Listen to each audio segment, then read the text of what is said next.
questions. Anything you have in your mind about this industry, anything you have in your mind about speed development, combine, pro training, whatever, social media, whatever. It's about like your career, like kind of like your story. Like, So for me, so I started off from Shreveport, Louisiana. If anybody didn't know, I was recruited as a two-sport athlete: football, no, I'm short, football and track and field. I ended up. Most people know me from LSU, but I didn't start at LSU. I transferred to LSU.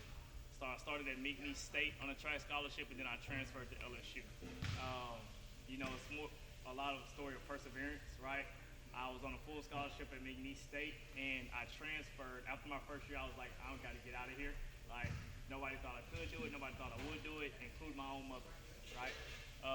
So I left my first school I wasn't even accepted to LSU. I didn't have a scholarship to LSU at the time, and I wasn't accepted to LSU.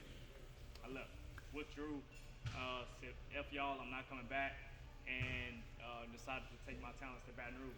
So through the process, I think that summer I had to take like 12 credits to be eligible to go to LSU. I had to do all types of other stuff. I got in.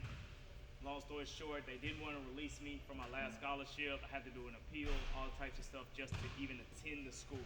Get in, first year ineligible, got a red shirt.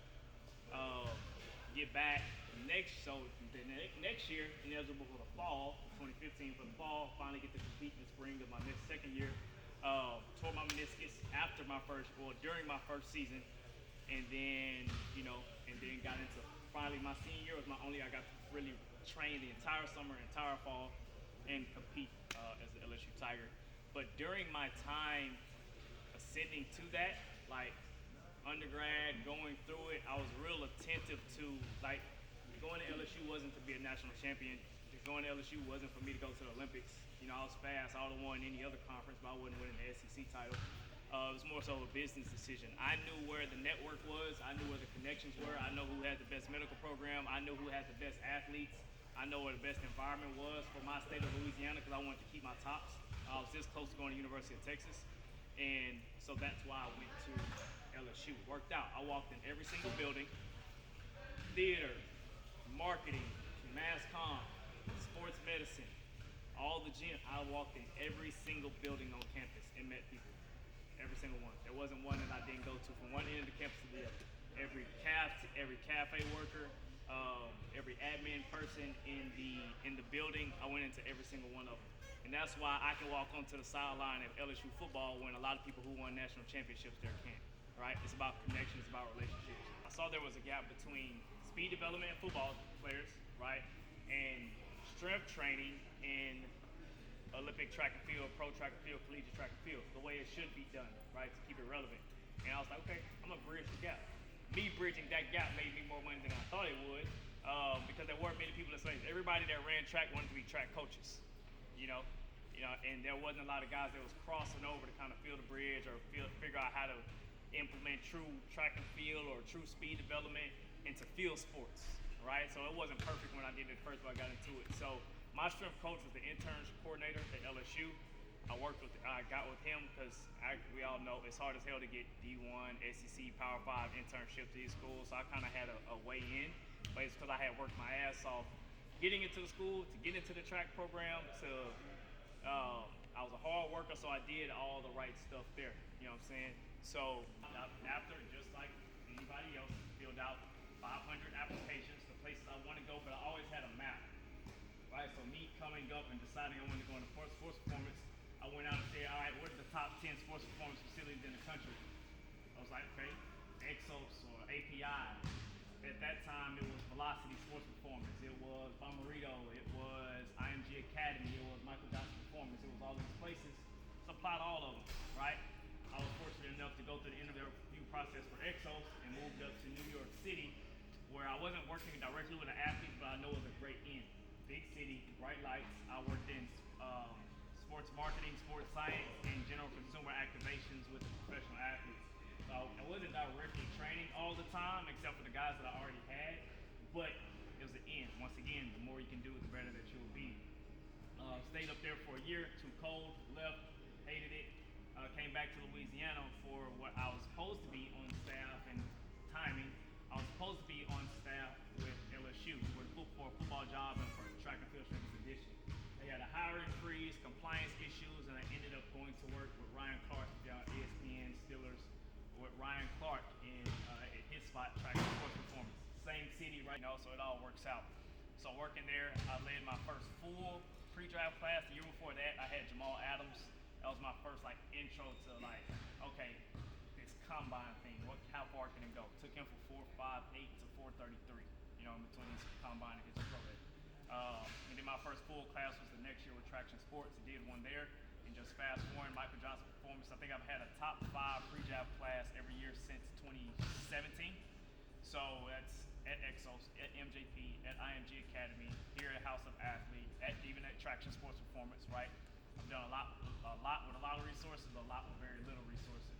So, often to MJP in Dallas, to then spending 2 years at IMG Academy before going here, and now this is my second year at House of Athlete, right? And along the way, and you know, it's a lot about timing because, you know, I invested in myself. Like I said, I walked into every building on LSU campus. I also paid for myself to go to a lot of places, and trust me, I was broke, so I was eating PB&J sandwiches, like everybody else. I hate the struggle narrative that we have to push, but it is what it is. It's reality. You got to go through a little bit of it. But you know, I was going to Ohio State to be with Heather Mason and Mickey Murray. You know, I was going out to UCLA to be with those guys. I went out to the opening, you know, to try to email everybody, hey, can I just come volunteer? And now they pay me to go. You know, so just being visible. Visibility is a huge thing, right? You go to all these places, do all these different things, but don't just be a fly on the wall. Be visible. Talk to people. Be approachable. Manage yourself. You know, your image accordingly. You know, and you'll be good along the way. So now I'm here. And that's why all this experience have led me to be able to build a program like this, you know, on site, pretty much from scratch because, you know, I did the other job at other places. I think I would rather prefer the route I took versus working at LSU for 20 years, you know, and only having one methodology, or even if you have that one methodology and it grows and you get better, but it's still one experience, you know, no matter how long I'm there. I kind of jumped the gun. So that's in a nutshell, a long nutshell, also. That's how I came to where I was, and it was a lot to do with decision making and people, right? Because a lot of people told me no. I've told a lot of people, I've told more people no than yes, right? So even coming here, it took Brandon a year to get me here. He was trying to keep me here for a year. So no, 5 times. And we know. And we know Brandon Marshall, that's tough because he's persistent. So that's my story. That's how I got to where I am now, and kind of how and why I got into it. Like the importance with experience versus like certification, degrees, stuff like that. Certifications are a formality, right? Experiences will mold you to be who you need to be in this space, right? And when I say a certification or formality, it just is what it is. You're gonna go to a doctor that don't got MD in front of their name. No, unless you go to what's up with the Mohawk, everybody else goes to. Unless you're gonna go see that guy. If not, it's a formality. You know, it sucks because we got to do it. But I have 7 different certifications, right? A couple of them expire right now. I'm not keeping up with all the shits, but I have 7 different ones. USTCCA, USA Track and Field, CSCS, USAW, Certified Exercise Physiologist, the Clinical Edition, all that good old jazz. CPT, of course, PES, all that stuff. So it's a formality, right? But it also puts you out, like, it gets you the conversation. Your experiences keep you in the conversation, right? So they look at that paper, that resume, and be like, oh, well, yeah, let's talk to them. They got everything on the sheet. So I would definitely say get them. That's my take on that. So one is necessary, but the other gets you where you need to be, you know, in the long run. Next.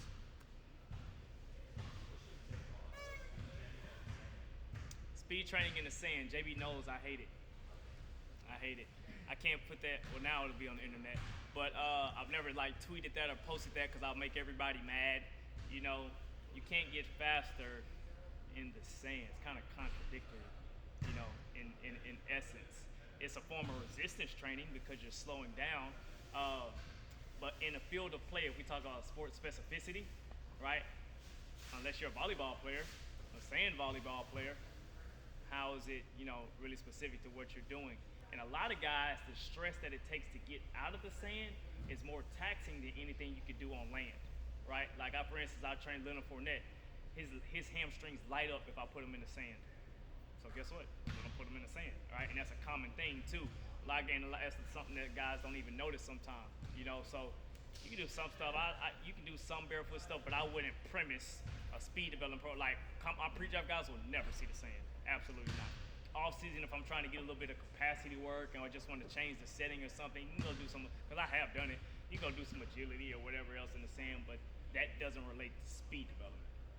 So if you're developing a speed program, please don't put the sand workout in there. If you want to do resisted development, go find you a hill, get on the incline treadmill, sled pulls, sled pushes. I'm not the biggest fan of overspeed training, so some of those other variables and methods, are more so aligned for true speed development. Program example. So give me a sport and time of the year. All season for a running back. So they come in and first it has to be regenerative, right? So you have to see how much time you're gonna have with them realistically, right? And then you have to start out from a regeneration standpoint. So if I got a guy coming in, I know how many yards Leonard had on the season. I know how many attempts he had on the season, right? Which is also important in how many snaps he played. So it gives you a point, okay, versus a guy like I got Cyril coming in, he's more fresh. He didn't did as much. So he can probably get into his anticipation block a little bit sooner when it comes time to ramping him up. Other guy, he gonna need some more rest, right? So like Jarvis Landry, I know he came in, now he's training, he started already, he's all beat up and banged up. So I have to spend 3 weeks or so getting him back right. The age plays a factor as well, so always take age into account. I'm not gonna train McCole Hardman who just came into year 3 the same way that I'm training Jarvis. They might do some of the same modalities, but the reps, the volumes, the distances, the prehab, right? Prehab, not rehab, is gonna be different too, a little bit, depending on, what part of the off season in. And that's really the beginning. It'll come kind of married once we get down the road, but beginning, that's where we're at. And then from a strength perspective, we get into a lot of our stable ground stuff first, right? So I'm not gonna make them do a lot of balance stuff coming out the gate. I'm not gonna make them do a lot of stuff that'll put them in an give them an unstable stimulus. I'm gonna make them do everything, barefoot on the ground. We'll start bilateral a little bit, then get into our unilateral stuff. But we gotta build that mold first, right? Core development, activation, mobility, soft tissue, STM, soft tissue mobilization, all that stuff plays a big part in the beginning. And then I can get into going to the next block with that strength, that eccentric isometric block of strength. JB knows, I kind of give it to him. And that eccentric isometric block, and then I start introducing their speed development. So how I do it is, any guy that knows me, I have a run heavy program, whether that's curved linear or linear speed, right? Which is important for football players in the off season, because they rarely, unless they on punt return, even on punt return, you gotta get around the guy. Punt, you gotta get around the guy. Or kickoff, they really run in a straight line. So it's a lot of curved linear development going into that. But I take a speed endurance block first. So like for instance, I got Jarvis and I have KJ and I have some other guys that unfortunately didn't make the playoffs, so start really early. So I can get to take them through a true block. Whereas at the end, I'm really focusing on those hard sprints and those hard re-accelerations that's in between like 5 and 30 yards at the beginning. I can get my 80s in, I can get my 100s in, and not have the classical way when you think about 110s and all the other shit, but like true speed development, our wicked development, our in and outs, our tempos, technical tempos, stuff like that. Low impact work, trampoline work, I can start all that at the beginning, those first like 6 to 8 weeks, and then get into it after that. And that was really during COVID too. I had a longer time to play, and then a lot of times your vets won't go to OTA. So I'm just throwing out some factors that go into programming, right? So if I had to break it down for a week, so you gotta take into account with the pros, they are sporadic, right? I might wake up one day and got a text from freaking McCole Hardman. He says, man, I'm about to go to Cabo for 7 days. Cabo for 7 days, that's messing up my training block. So that's why you can't really use linear or block periodization for a pro off-season football athlete, right? You got to do some more so undulating or conjugate, or you'll never accomplish your goal, right? So every day has a theme: linear speed, multi-directional speed, recovery, and then you're gonna have OTAs. So I go based off of when I program, age, who they are, how their season load was, and then I kind of map it out for how many weeks I know I'm gonna have them. I make them give me their travel dates early. You know, my guys are pretty locked in. I only work with a certain subset of guys, so they're pretty locked in. And just make sure we have a plan set in place so I know when Jarvis is gonna up and go to Italy. You know, so I already know when that's coming so I can plan around it, right? But you definitely gotta change your themes throughout the day. You know, the private sector, you got a certain amount of months in your model, right? In the private sector, you know, damn, football guys, I only have 4 months. Damn, I have to leave 8 months the rest of the year to not do shit. You gotta figure out a way to be a use. That's why I did a lot of courses stuff in physiotherapy too. So I know I do soft tissue mobilization, constriction, releases, trigger point stuff, all that stuff. So I can be of value outside of just, you know, sprinting and that type of running. So I can get somebody. So if I go up in the training room and nobody's in there, somebody needs soft tissue on. Guess what? I'm putting my gloves on and I can do his manual therapy, right? The more you can do, the more you can know, and that's also where them certifications come in handy too.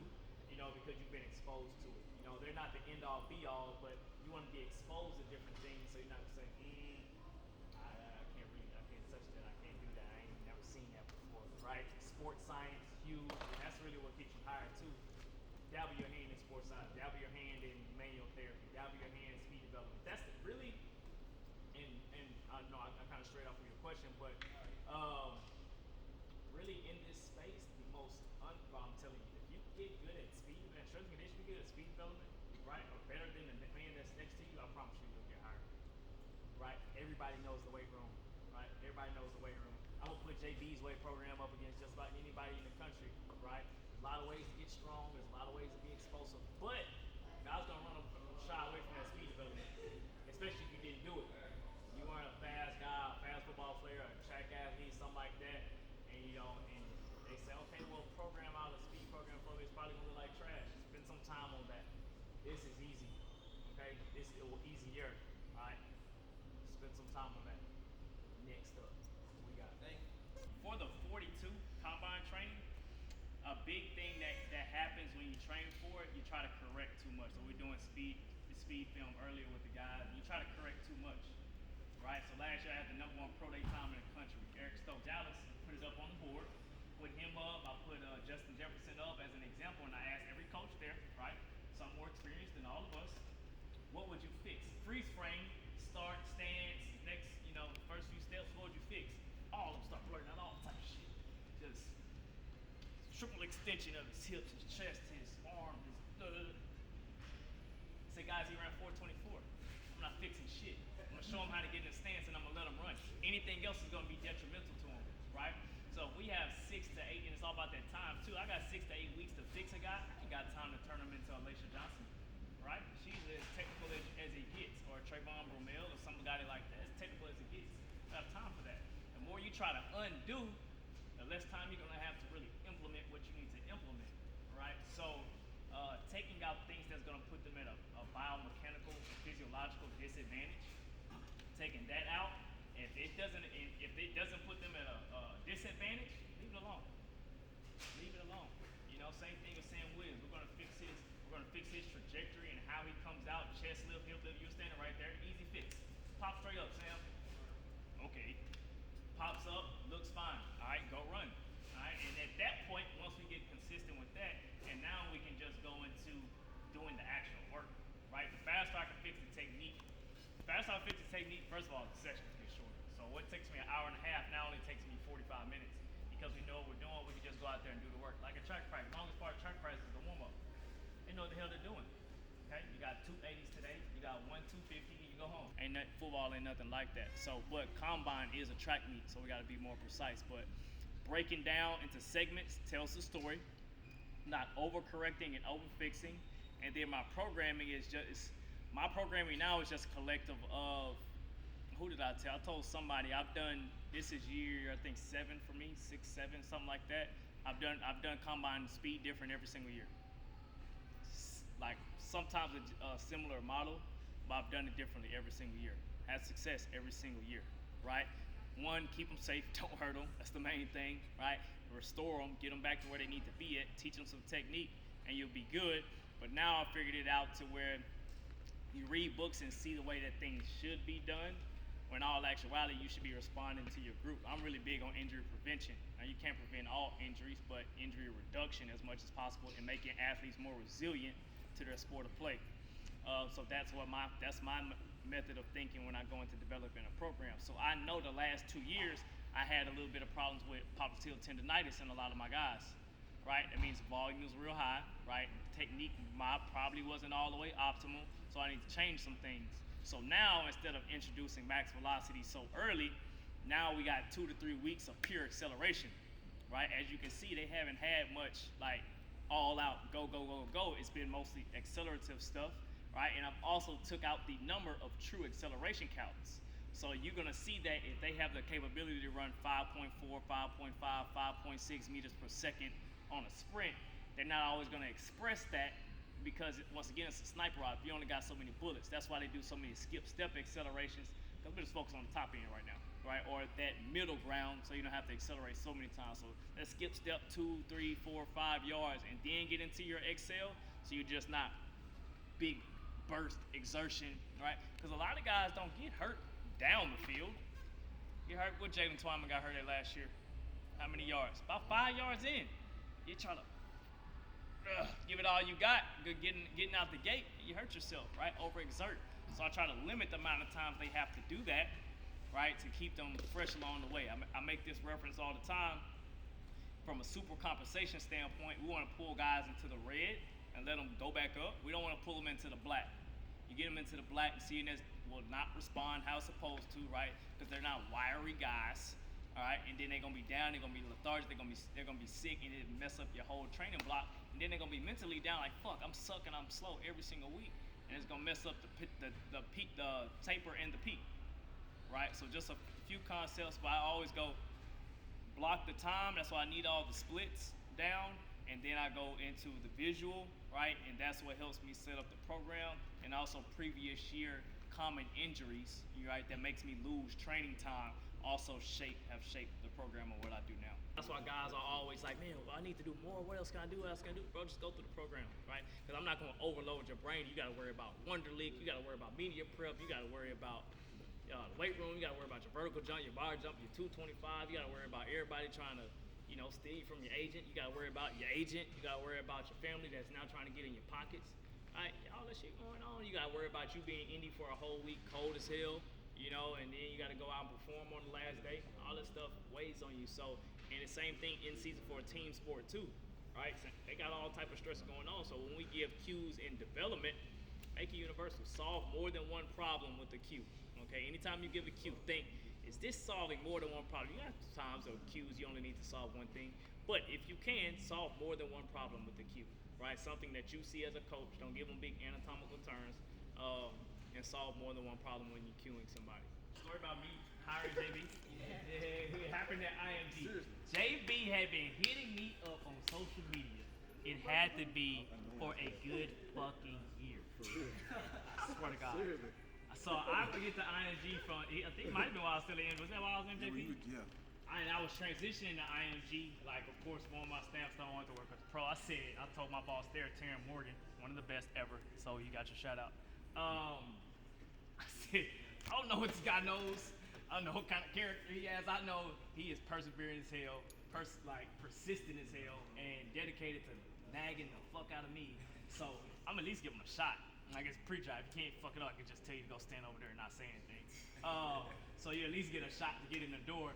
And come in, did a great job. And now he's my two-man, and I let him do everything. Empower your coaches. One day you guys are going to, if you're not already, really be in positions of power. You always empower your people, right? I give him a task, and I leave him alone until he fucks it up. Don't fuck it up. Right? So many fuck-ups, I'm going to fire you, right? Give your people tasks, trust them to do a job, and then, bring them on. But the power of social media is strong because that's all today is, right? Not one person in the world say, man, you hit me up all the time. Man, I love what you do. Man, you're awesome. You don't know what we're doing. You ain't got the sheet. You don't know what we're doing in the program. We could be over here doing jumping jacks all day for anybody knows. And you'll never know because I don't post that stuff, but that's intentional, right? I had a vision from the start from a marketing and strategies perspective to say, one day this is going to be worth money. So I'm going to keep it to myself for now, selfishly enough, unless somebody comes and asks. I give out free game all the time. But just out into the world, just free game, I'm going to limit that, right? I'm going to limit that, until it's time for me to really pour out into the world, and also until I'm ready to pour out into the world. Because once it's on social media, it's out there, right? So, but for me, like the way I dress, the what I do, what I post, all of that is strategic, right? Deals. All of us want more money, right? None of us that not even myself. All of us want more money, and some of us. I had a conversation with a coach while I was at IMG. Some of us don't want. So I guess at the end of the day, you know, talk about yeah. So some of us don't want that, the social media, the marketing. I said, okay, well, I got deals and incentives here, right? I get free clothes all the time because they think I dress cool, right? Athletes go in there and see the other athletes or see what we're doing and how it's being presented there. They just want to at least come check it out. It's the hook, right? It's the hook. You get it out there, and then once they bite it, they take that bait. They come in there, oh, we're actually doing work. Like it's actually working. Like I almost lost a guy, Patrick Queen, because he thought we were having too much. He didn't come from pre-draft at first. He thought we were having too much fun. Just thought it's like hard work ain't got to be that stressful, bro. You can smile. You know, you can smile while you're doing this stuff. Went somewhere else, didn't like it, ended up coming. Well, I think it was either number 1 or number 2 fastest linebacker. Second fastest linebacker in Indy. You came, you got the work. You know, so present yourself how you want to be presented, but also know that all the eyes are out there too, right? So what's out there? That shit is out there. You know, it's out there. Don't oversaturate yourself. I took a little pay cut when I was at Traction Sports in Baton Rouge because I didn't do personal training. I didn't want to be that guy doing, you know how you see the guys do the choreographed stuff with their homeboys and homegirls now, to push up, jump over something, jump up, throw the barbell in the air, catch it, do a front flip. I didn't want to do none of that shit. I didn't want to do anything. I wanted to be true to myself and say, I'm training these, and I work with youth. I worked with teams and all the other but I wanted to market myself a certain way. I'm only training pros. Until I got to a point where I was only training pros, right? I didn't put the other stuff out there, you know? So now you can see, and now all my social media tells a story. From McNeese State all the way up to now at House of Athlete. Let those tools work for you. If you don't want them to work for you, once again, that's perfectly fine. Just know it's gonna take longer. Right? Everybody, like Instagram right now, that's your digital digital business card. Literally, that's your digital business card. What's the first thing somebody asks you when you trying to give a recommendation or something like that? First thing they ask, what's your IG? Let me see. Oh, what you working with? I got B Marshall. What's their Instagram? Golly, man, and I'm in my head like, damn, they really not that good on Instagram. I'm gonna show them anyway. But they're really not good with social media, and not being good with it is okay. But I use it to my advantage to leverage deals, get more athletes, outreach. Because if I go reach out to a athlete at University of Georgia wanting to train them for pre-draft, of course word of mouth works. I've trained other great Georgia athletes, and they get on my page and they don't see anything, no visuals. Visuals help. We're visual learners. If I ain't got no visuals, they're gonna be like, yeah. Exos just gave me 30 visuals. I done seen everybody there. They done posted everything. They done did all the above. But secondly, it just pads your pocket, bro. Right? It pads your pocket. It's much better for Lululemon to send you clothes than for you to go pay for them Lululemon clothes. Your Gymshark, your Box Raw, whatever it is. It's much better when you at least get a discount. You know, I ain't signed with Nike yet, but I got a nice little Nike training discount. You know, so all that stuff plays a big part into how you can use social media to your advantage. And also, to JB's point about social media, he takes a different perspective from me. He's more Twitter popping than I am on Instagram. He ain't got a blue check yet, right? Strength coach Twitter loves this guy. Why? Strength coach, we already know that's a whole nother universe. Strength coach Twitter, because he posts exercises, power clean Fridays, all that stuff. Like he posts all that stuff, and people want, they want to see. You can also use it as an educational platform. TikTok, I'm not really on TikTok for real, but all that. You can use that to your advantage. Like some of you, 50, 100,000 views, whatever, and that's from showing somebody popular doing a power clean. It's a lost art, but you know what I'm saying? Like people still want to engage. People still, find your way to engage with the world, right? Because you got to be seen. You got to be seen. And even the old heads, I put it like this: the old heads in the game. How did people know who they were? The Russians. The Tommy Moffats of the world, the Scott Cochran's of the world, how did people know who they were? Then, so their medium of marketing and advertisement was their literature, right? So that's how they got it out into the world, and they know what it was. Like, oh man, God knows what he's talking about. I like this stuff. Let's adopt it. Let's be like these guys, and that, so it's no different now. The medium has just changed. my mom and grandma, they down there on my page, but they ain't really on there. My sisters and stuff ain't really on there. Like, I don't have no significant others on my stuff. You know, you see outfits and athletes, really for real. But that's my marketing approach, right? So starting out, how I started out was I was using my daily experiences, which are mine were different from yours. I was an athlete, so I was using my experience as an athlete. I'm at the track meet, right? I am at this football game, right? And I was making that look cool in a sense, the way, man, let's check that out, right? So I think the easiest way to start out now is that educational sense of, shit, man, y'all check out this. Something you gotta do a little free promo where I'm started working on this type of training program with this type of X, Y, and Z, and put it out there, right? Don't give them everything, but kind of you gotta put yourself. You can't be shy. You gotta put yourself out there a little bit.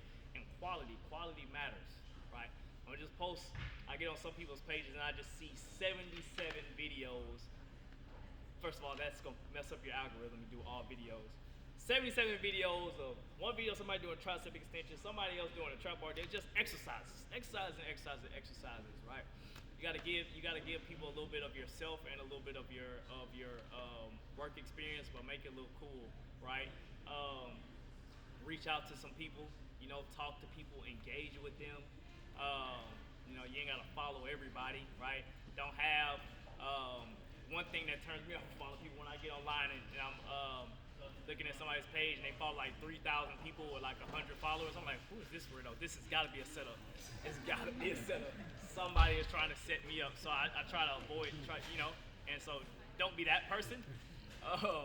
But definitely, you know, figure out ways to, because it's gonna turn into monetization at some point. Whether it's the job hiring you because of what they saw on social media, because I have got hired before because of my social media. To you know, somebody outreach and say, hey, what you're doing looks cool. Can I try it? How can I try it? How can I do that? That's what JB does on Twitter. How can I do that? How can I, you know, reach out or shit? Use your social media, make it look cool, and then go reach out to somebody. Hey, look cool. You're in the area. You want to come work out? You want to do this training session? This is what I do. Offer a service. You know, I think that's really how you get started. Quality is a great start, right? Find whatever your niche is and wherever you're good at in this space. Find a way to broadcast it. I also want to make sure you don't do too much. So pay attention to the signs. If you don't have technology, just pay attention to the signs with your athlete. They touching, they rubbing a little bit, right? They lethargic. You want to avoid overtraining, or they sleeping in a lot longer, right? Or maybe the absence of sleep is also a sign of overtraining, right? I mean, I can't sleep at all, and that's something a lot of people don't think about too. Like I said before, I probably said out loud, during my course of training, I've had less than 5 soft tissue injuries, acute, right? Acute. I've trained a couple thousand athletes, teams, pros, baseball, soccer, all types of stuff. Prehab, not rehab, well care, not sick care, right? Take care to take care. So even if I can do effective work in 10 minutes. If you give me 30 minutes, I'm gonna take all 30. You know, just to make sure they're right, and I'm gonna hit certain things. So, and it's also thematic. All of my movement preps are thematic. Thematic meaning by who I'm training, what group, whether it's, you know, that's why I got kind of like the running backs, I kind of group with the big boys a little bit so they can handle some stuff differently. It's thematic. Are we doing a position day? I need more lateral emphasis on my movement prep, and it's also gonna be shorter because their workload is gonna be higher during the workout. You know, so I have to phase it like that too. So I have guys, my group a little bit more roundly tight. Right, so that's why I say things are a skeleton. So my program is really a skeleton. Like I think I told that too. It's really a skeleton. I change that shit every day. You go look at my warm up and God start going down. You go like, shit, not on there, right? Or he didn't do this, you know, because I noticed something, right? So you see something awesome because I noticed something. We need to hit this. Well, we need to do a little bit more reactions. Or if I'm looking at the speeds, we ain't got the speed yet, you know, I might do something a little bit differently to really get them going. Change the tempos, right? So that the theme of the week is, like I said, it's all thematic. Theme of the week, right? I even manage, and I do it passively, right? You'll get to a point where you can do stuff so passively. Like a lot of times I joke a lot, but even if I'm joking a lot, because I want to slow down the tempo of the warm-up, right? Or if I get on their case a little bit more because I want them to keep going and get their heart rate up. It's thematic. All of that stuff matters. You know what I'm saying?